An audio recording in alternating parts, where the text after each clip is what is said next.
ಎಲ್ಲರಿಗೂ ನಮಸ್ಕಾರ. ನಾನು ರಾಜೇಶ್ವರಿ. ರಾಜಿ ಅಡುಗೆ ಚಾನಲ್ಗೆ ನಿಮ್ಮೆಲ್ಲರಿಗೂ ಸ್ವಾಗತ.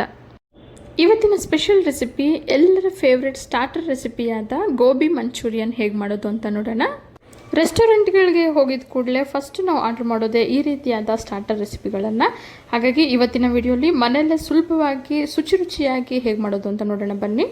ಒಂದು ಪಾತ್ರೆಗೆ ಅರ್ಧ ಕಪ್ಪಷ್ಟು ಮೈದಾ, ಅರ್ಧ ಕಪ್ಪಷ್ಟು ಕಾರ್ನ್ಫ್ಲೋರನ್ನು ಸೇರಿಸ್ಕೊಳ್ತಾ ಇದ್ದೀನಿ. ರುಚಿಗೆ ತಕ್ಕಷ್ಟು ಉಪ್ಪು, 2 ಟೀ ಸ್ಪೂನಷ್ಟು ಅಚ್ಚಕಾರದ ಪುಡಿಯನ್ನು ಸೇರಿಸಿ 1 ಟೇಬಲ್ ಸ್ಪೂನಷ್ಟು ಶುಂಠಿ ಬೆಳ್ಳುಳ್ಳಿ ಪೇಸ್ಟನ್ನು ಸೇರಿಸ್ಕೊಳ್ತಾ ಇದ್ದೀನಿ. ಈಗ ಚೆನ್ನಾಗೊಮ್ಮೆ ಮಿಕ್ಸ್ ಮಾಡ್ಕೊಳ್ಳೋಣ. 2 ಮೀಡಿಯಮ್ ಸೈಜ್ ಹೂಕೋಸನ್ನು ಬಿಡಿಸಿ ಬಿಸಿ ನೀರಿಗೆ ಸೇರಿಸಿ 5 ನಿಮಿಷದ ನಂತರ ಸ್ಟ್ರೈನರ್ಗೆ ಸೇರಿಸಿಟ್ಟಿದ್ದೆ. ಈಗ ಈ ಹೂಕೋಸನ್ನು ಸೇರಿಸ್ಕೊಳ್ತಾ ಇದ್ದೀನಿ. ನೀರನ್ನು ಸೇರಿಸ್ದಲೇ ಒಂದು ಸಲ ಚೆನ್ನಾಗಿ ಮಿಕ್ಸ್ ಮಾಡ್ಕೊಳ್ಳೋಣ. ನಂತರ ಸ್ವಲ್ಪನೇ ನೀರನ್ನು ಚಿಮುಕಿಸಿ ಹಿಟ್ಟೆಲ್ಲ ಹೂಕೋಸ್ಗೆ ಬೆರೆಯೋ ಹಾಗೆ ಚೆನ್ನಾಗಿ ಮಿಕ್ಸ್ ಮಾಡ್ಕೊಳ್ಳೋಣ. ನಾನಿಲ್ಲಿ ಹೂಕೋಸ್ಗೆ ಬೈಂಡಿಂಗ್ ಆದಷ್ಟು ತೆಳುವಾಗೆ ಮಾಡ್ಕೊಳ್ತಾ ಇದ್ದೀನಿ. ನಿಮಗೆ ಮಂದಕ್ಕೆ ಬೇಕು ಅಂತಂದರೆ ಇನ್ನೂ ಸ್ವಲ್ಪ ಕಾರ್ನ್ಫ್ಲೋರ್ ಅಥವಾ ಮೈದಾನ ಸೇರಿಸಿ ಮಿಕ್ಸ್ ಮಾಡ್ಕೋಬಹುದು. ಈಗ ಕಾದಿರೋ ಬಿಸಿ ಎಣ್ಣೆಗೆ ಒಂದೊಂದೇ ಹೂಕೋಸನ್ನು ಸೇರಿಸ್ಕೊಳ್ಳೋಣ.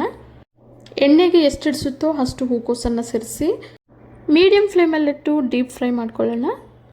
ಹೂಕೋಸೆಲ್ಲ ಚೆನ್ನಾಗಿ ಬೇಯ್ತಿದ್ದಾಗೆ ನೊರೆ ಎಲ್ಲ ಕಡಿಮೆ ಆಗಿ ಬಣ್ಣ ಕೂಡ ಈ ರೀತಿ ಬದಲಾಗುತ್ತೆ. ಇದೇ ರೀತಿ ಮಿಕ್ಕೆಲ್ಲ ಹೂಕೋಸನ್ನು ಕೂಡ ಎಣ್ಣೆಗೆ ಸೇರಿಸಿ ಮೀಡಿಯಮ್ ಟು ಹೈ ಫ್ಲೇಮಲ್ಲಿಟ್ಟು ಚೆನ್ನಾಗಿ ಫ್ರೈ ಮಾಡ್ಕೊಳ್ಳೋಣ. ಗೋಬಿನ ಎಣ್ಣೆಗೆ ಸೇರಿಸೋಕ್ಕೂ ಮುಂಚೆ ಮೊದಲು ಹೈ ಫ್ಲೇಮಲ್ಲಿ ಎಣ್ಣೆನ ಚೆನ್ನಾಗಿ ಬಿಸಿ ಮಾಡಿಕೊಂಡು ನಂತರ ಮೀಡಿಯಮ್ ಫ್ಲೇಮಲ್ಲಿಟ್ಟು ಗೋಬಿನೆಲ್ಲ ಎಣ್ಣೆಗೆ ಸೇರಿಸಿ ಡೀಪ್ ಫ್ರೈ ಮಾಡ್ಕೋಬೇಕು. ಎಲ್ಲ ಹೂಕೋಸನ್ನು ಇದೇ ರೀತಿ ಎಣ್ಣೆಗೆ ಸೇರಿಸಿ ಚೆನ್ನಾಗಿ ಡೀಪ್ ಫ್ರೈ ಮಾಡ್ಕೊಂಡಾಗಿದೆ.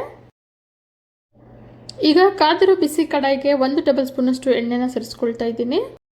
10 ಹೆಸಳು ಬೆಳ್ಳುಳ್ಳಿನ ಸಣ್ಣಗೆ ಕಟ್ ಮಾಡಿ ಸೇರಿಸ್ಕೊಂಡಿದ್ದೀನಿ. 3 ರಿಂದ 4 ಹಸಿಮೆಣಸಿನ್ಕಾಯಿನ ಸಣ್ಣಗೆ ಕಟ್ ಮಾಡಿ ಸೇರಿಸಿ 1 ನಿಮಿಷ ಫ್ರೈ ಮಾಡ್ಕೊಳ್ತೀನಿ. ನಂತರ ಈರುಳ್ಳಿ ಹೂವಲ್ಲಿ ಬರೋ ಬಿಳಿ ಪಾರ್ಟನ್ನು ಸಣ್ಣಗೆ ಕಟ್ ಮಾಡಿ ಸೇರಿಸ್ಕೊಂಡಿದ್ದೀನಿ. ಇದನ್ನು ಕೂಡ ಸ್ವಲ್ಪ ಫ್ರೈ ಮಾಡಿದ ನಂತರ ಅರ್ಧದಷ್ಟು ಕ್ಯಾಪ್ಸಿಕಮ್ನ ಸಣ್ಣಗೆ ಕಟ್ ಮಾಡಿ ಸೇರಿಸ್ಕೊಂಡಿದ್ದೀನಿ.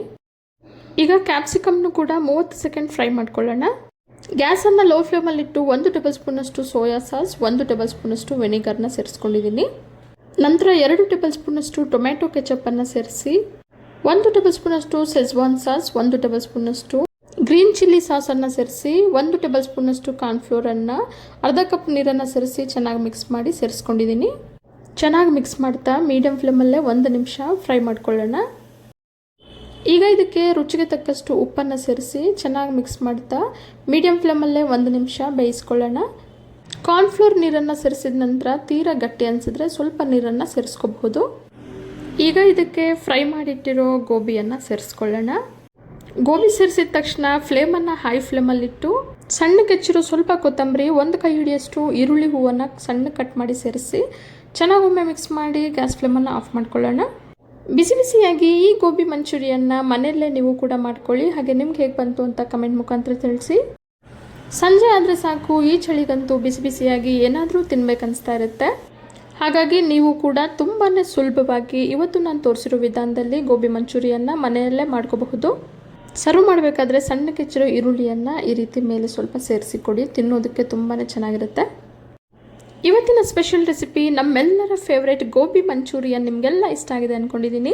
ಇಷ್ಟ ಆಗಿದ್ರೆ ಈಗಲೇ ಒಂದು ಲೈಕ್ ಮಾಡಿ, ಹಾಗೆ ನಿಮ್ಮ ಫ್ಯಾಮಿಲಿ ಆ್ಯಂಡ್ ಫ್ರೆಂಡ್ಸ್ ಜೊತೆ ಶೇರ್ ಮಾಡಿ. ಮತ್ತಷ್ಟು ಸುಲಭ ಹಾಗೂ ರುಚಿಯಾದ ರೆಸಿಪಿಗಳಿಗೋಸ್ಕರ ರಾಜಿ ಅಡುಗೆನ ಸಬ್ಸ್ಕ್ರೈಬ್ ಆಗೋದನ್ನು ಮರಿಬೇಡಿ. ಇನ್ಯಾಕೆ ವೇಟಿಂಗ್, ಶುರು ಮಾಡಿ ಕುಕಿಂಗ್ ಅಂತ ಹೇಳ್ತಾ ಮುಂದಿನ ವಿಡಿಯೋದಲ್ಲಿ ಸಿಗೋಣ. ಧನ್ಯವಾದಗಳು.